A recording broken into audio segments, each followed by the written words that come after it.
ప్రభు పేరట అందరికి శుభములు. నేటి దేవుని వాక్కును చూద్దాం. పరిశుద్ధ గ్రంథములో నుండి ఆమోసు గ్రంథము 4వ అధ్యాయము 12వ వచనము. కాబట్టి ఇశ్రాయేలీయులారా, మీ ఎడల నేనిలాగునే చేయుదును గనుక ఇశ్రాయేలీయులారా, మీ దేవుని సన్నిధిని కనబడుటకై సిద్ధపడుడి. Be ready for a meeting with your God. ప్రియమైన దేవుని బిడ్డలారా, there is a meeting with our God. So మనకొక మీటింగ్ ఉంది. ఆ మీటింగ్ ఎవరితో అంటే సాక్షాత్తు సృష్టికర్త అయిన దేవునితో.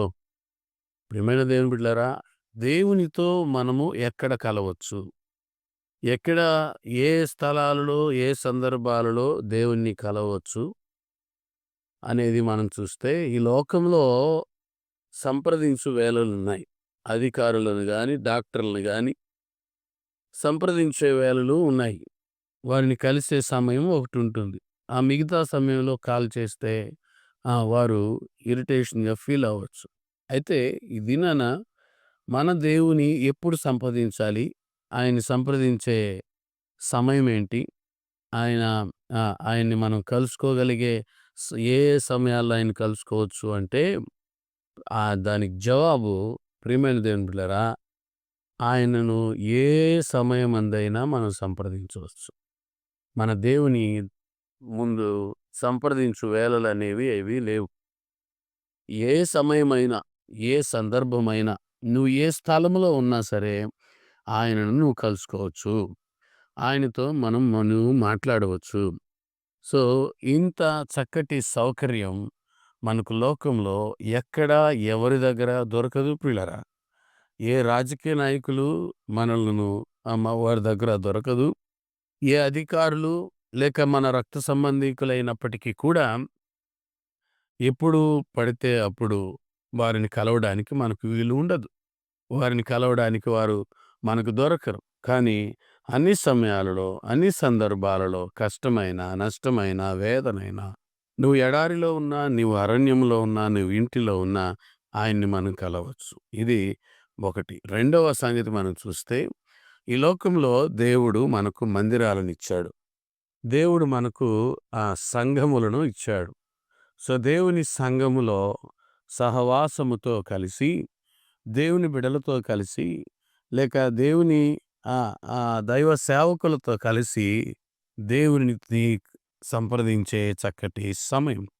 అనగా ఇది సహవాసం. మొదటిది వ్యక్తిగతంగా దేవుణ్ణి కలుసుకోవడం అయితే, రెండవది కుటుంబముగా దేవుణ్ణి కలుసుకోవచ్చు. దేవునితో మాట్లాడు. కుటుంబ ప్రార్థన ద్వారా రేయి మొదటి జాము అనగా ఈవినింగ్ టైం.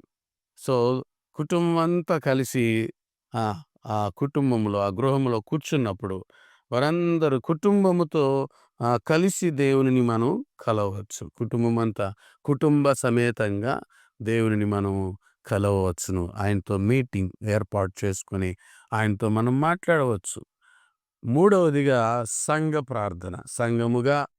సంఘముతో కలిసి, దైవజనులతో కలిసి మనము దేవుణ్ణి కలవచ్చును. దేవునితో మీటింగ్ ఏర్పాటు చేసుకోవచ్చు.